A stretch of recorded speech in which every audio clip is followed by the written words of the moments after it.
जय गुरु जी। दोस्तों, ये है आपका अपना प्रिय आरजे आदि कश्यप मुंबईचा मानूस और आपके लिए लेकर आया है एक बार फिर से आपका मनपसंद प्रोग्राम पॉजिटिव कर्मा। आज रविवार है और मैं आपको ये प्रोग्राम प्रस्तुत कर रहा हूं बेंगलुरु से। दोस्तों, आज की शुरुआत करता हूं एक छोटी सी कविता जो हमारी बहुत ही सुनने वाली हैं, दिल्ली से हैं उज्जवल, जिन्होंने हमें भेजी है। और उसके बाद मैं सुनाऊंगा एक कहानी जिसका शीर्षक होगा रिटायरमेंट।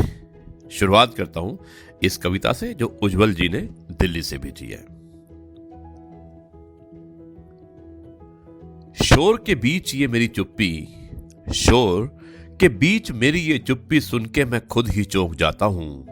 सच तो होता नहीं बर्दाश्त किसी से, सच तो होता नहीं बर्दाश्त किसी से, झूठ में बोल पाता नहीं हूं। कहो कमजोरी मिजाज की, कहो कमजोरी मिजाज की, या कहो गुरूर मेरा, कोई सोचे कुछ भी मेरे बारे में, अपनी नजरों में खुद को गिरता नहीं हूं। अपनी नजरों में खुद को गिरता नहीं हूं। है जमीर जिंदा जब तक तलक, है जमीर जिंदा जब तलक, अपने हुकूकों पर जिंदगी बिताती है, अपने हुकूकों पर जिंदगी बितानी है। किसी का छीन कर खाना मुझे आता नहीं है, किसी का छीन कर खाना मुझे आता नहीं है। धन्यवाद उज्जवल जी, बहुत ही सुंदर कविता जो आपने खुद लिखी थी, स्वरचित कविता थी, बहुत ही अच्छी कविता थी और मुझे उम्मीद है कि हमारे सुनने वालों ने भी इसको एंजॉय किया होगा। यह है आपका अपना प्रिय आरजे आदि कश्यप मुंबई चा मानूस और आपके लिए लेकर आया है आपका मनपसंद प्रोग्राम पॉजिटिव कर्मा। आज मैं आरजे आदि विशेष कुछ अलग हो जाए, संडे स्पेशल है और इसमें एक बहुत ही भावनात्मक कहानी सुनाना चाहता हूं जिसका शीर्षक है रिटायरमेंट। शुरुआत करता हूं इस कहानी की कुछ इस प्रकार और मुझे उम्मीद है कि यह आपको पसंद आएगी। 35 साल रेलवे में टीटी की नौकरी करने के बाद रिटायर हुए और घर पर रहने लगे। 1 महीने बाद ही पत्नी ने पति से कहा, डॉक्टर के पास जाना है, मुझे थोड़ा सा चेकअप कराना है। शाम हुई, पत्नी को डॉक्टर के पास ले जाकर पति ने कहा, जाइए दिखाइए। उसने रोनी सी सूरत बनाकर कहा, आप आगे आइए, मेरा तो सिर्फ बहाना था, दरअसल आपको दिखाना था। डॉक्टर साहब, ये पिछले 35 साल रेलवे में टीटी रहे हैं। सप्ताह में केवल 2 दिन के लिए घर आते थे, बाकी दिन बाहर रहते थे। सप्ताह में केवल 2 दिन घर के लिए आते थे और बाकी दिन बाहर रहते थे। लगातार रेल यात्रा के वातावरण को सहते थे। अब रिटायरमेंट के बाद घर आते ही कमाल कर दिया है।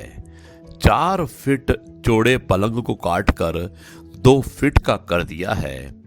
अटैची को सांकल से बांधकर ताला लगाते हैं। सांकल यानी कि उसको बांध के रखते हैं, सांकल जो होती है। अटैची को सांकल से बांधकर ताला लगाते हैं और तकिए में हवा भरते हैं और चप्पलें सिरहाने रखते हैं। कमरे का ट्यूब लाइट अलग हटा दिया है और उसकी जगह 0 वाट का बल्ब लगा दिया है। उसकी जगह 0 वाट का बल्ब लगा दिया है और टेप रिकॉर्डर से फिल्मी गानों का कैसेट निकाल कर रेलवे अनाउंसमेंट, गाड़ी चलने की ध्वनि, घंटी की गनगनाहट और गरम चाय, समोसा की कर्कश आवाज का कैसेट लगाते हैं और मूंगफली के छिलके और बीड़ी सिगरेट के टुकड़े पलंग के चारों ओर फैलाते हैं। मैं तो रात भर जागती हूं और ये आराम से सो जाते हैं। पता नहीं कैसी जिंदगी जीते हैं। कप में चाय दो तो कुल्हड़ में पीते हैं। एक रात मेहमान आए तो मैंने इन्हें जगाया। एक रात मेहमान आए तो मैंने इन्हें जगाया और इन्होंने करवट बदली और मेरे हाथ में ट्रेन का टिकट और 100 रुपये का नोट थमाया।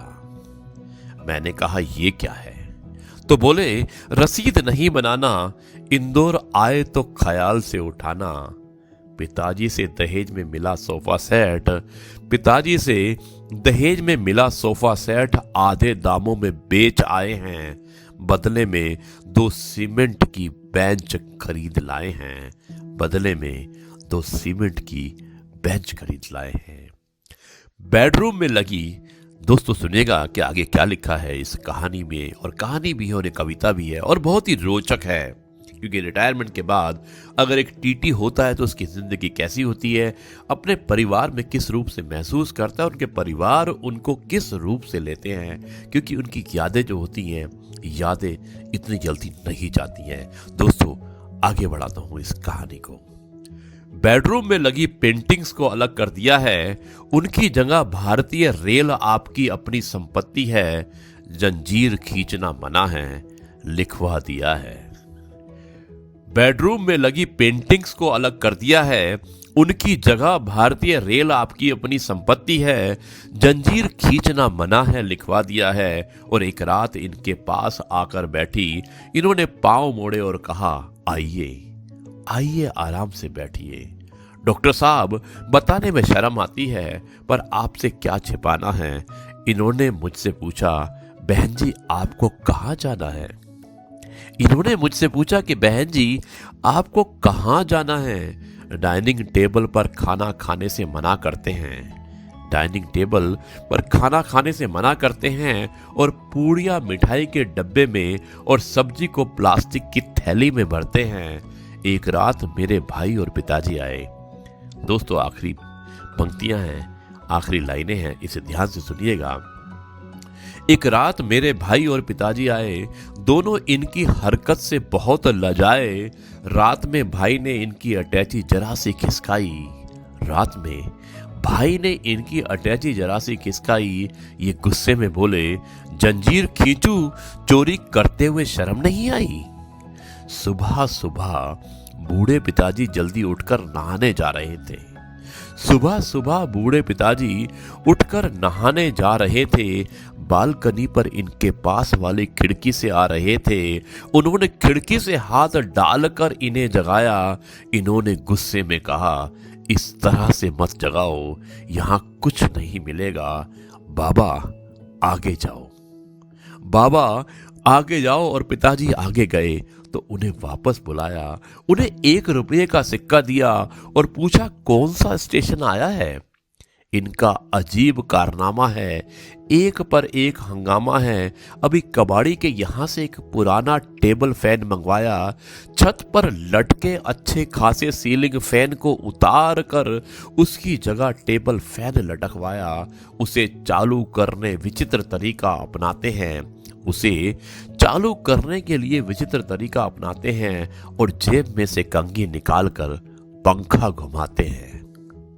दोस्तों कितना खूब लिखा है कि उसे चालू करने विचित्र तरीका अपनाते हैं, जेब से कंघी निकालकर पंखा घुमाते हैं और सुबह मंजन ब्रश साबुन निकालकर बाथरूम की ओर जाते हैं।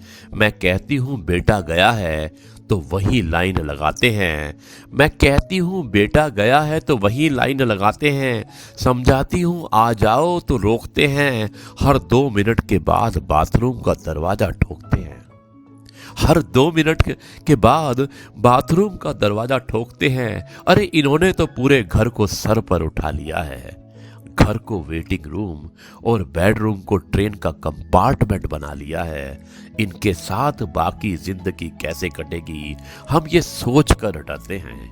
दोस्तों आखिरी पंक्ति है कि इनके साथ बाकी जिंदगी कैसे कटेगी, हम ये सोचकर डरते हैं और ये 7 जन्म की बात करते हैं।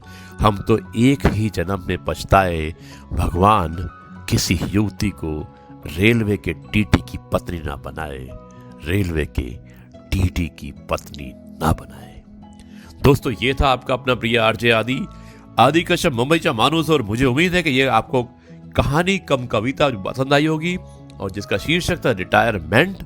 और एक टीटी जब रिटायर हो जाता है तो उसके परिवार में किस तरह से वार्तालाप होता है और किस तरह से वो सोचते हैं, उसके बारे में एक सारांश था। और ये सारांश आपको अवश्य पसंद आया होगा। मैं आपके कार्यक्रम को यहीं पर समाप्त करता हूँ और कल आपसे एक बार फिर मुलाकात होगी नए सप्ताह में, यानी कि सोमवार के दिन, कुछ नई कहानी, नए किस्से और नई बातों के साथ। तब तक के लिए कहता हूँ नमस्कार, जय हिंद, वंदे मातरम, भारत माता की जय, जय जवान जय किसान, जय गुरु जी। शुक्राना गुरु जी।